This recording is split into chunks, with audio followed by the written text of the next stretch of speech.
Bonjour à tous et à toutes.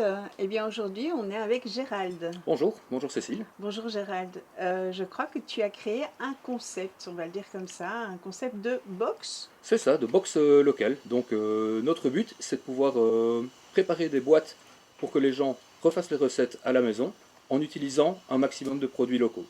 Une traçabilité maximum, donc tout ce que vous allez avoir dans votre box sera répertorié avec le nom d'un producteur, donc il n'y a pas de surprise. Et on travaille un maximum de recettes qui vont pouvoir vous faire voyager depuis votre cuisine vers plein de contrées différentes.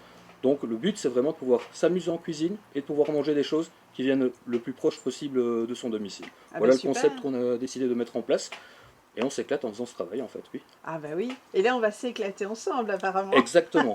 Donc Puisque là, on va parler du haché du haché de de chez bœuf. Port-Bœuf, donc qui est vendu évidemment dans nos boucheries de Corbion et d'Al-sur-Semois. Et donc là il est en vente à 8,60 € le kilo. Et donc, Gérald, tu nous as proposé une recette un peu spéciale avec ce haché, je Tout à crois. fait. Donc on a décidé de partir avec une cuisson au barbecue et de préparer un kefta en mode iranien. Donc il y a plein de bonnes choses qui vont arriver dedans, des épices, de l'oignon qui va empêcher la viande de sécher lors de la cuisson.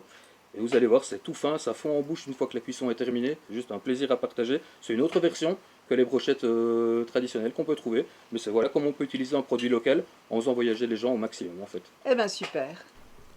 Donc voilà Cécile, on a décidé de travailler la viande hachée avec, on a mis du cumin, de l'ail en poudre. Vous pouvez très bien travailler avec de l'ail cru, ça va juste donner beaucoup plus de puissance à la sortie de la cuisson. Et une épice, vous décidez de mettre en plus, un curry, ça peut être de la coriandre. Trois épices, ce sera déjà bien assez pour donner les saveurs. Et la chose la plus importante à l'intérieur, c'est l'oignon rouge. Bien haché, finement, qui va permettre, pendant la cuisson, de garder une viande juteuse et non toute sèche. On Donc ça, retourne c'est top. la brochette sur tous les faces. Exactement. Et, Dis-moi, je t'en prie. et donc, on fait attention à la température. C'est Voilà, ça. on va faire attention à la température interne de la viande. Donc là, on va essayer de sortir 66-68 degrés à cœur, tout en sachant qu'on a encore un peu d'inertie qui va terminer. On va les laisser reposer un tout petit peu avant de les servir. Donc on arrivera vers 71-72 degrés.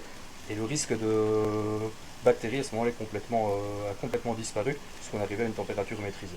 Mais la sonde de cuisson, c'est vraiment un achat à devoir faire. C'est pas un achat massif, mais il n'y a plus moyen de se tromper sur sa cuisson de viande avec un instrument pareil. C'est juste un super instrument. Gérald, je crois que notre petite assiette est prête. Exactement, Cécile. Donc le kefta est juste rôti à point.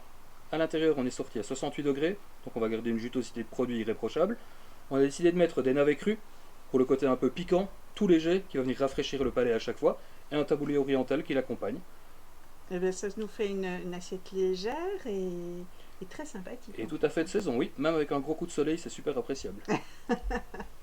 Voilà. Eh bien, on vous invite donc à venir en boucherie pour acheter du haché et le faire à la manière de Gérald. Je crois que c'est une très très bonne idée. Et puis, une bonne journée à tous. Bonne dégustation!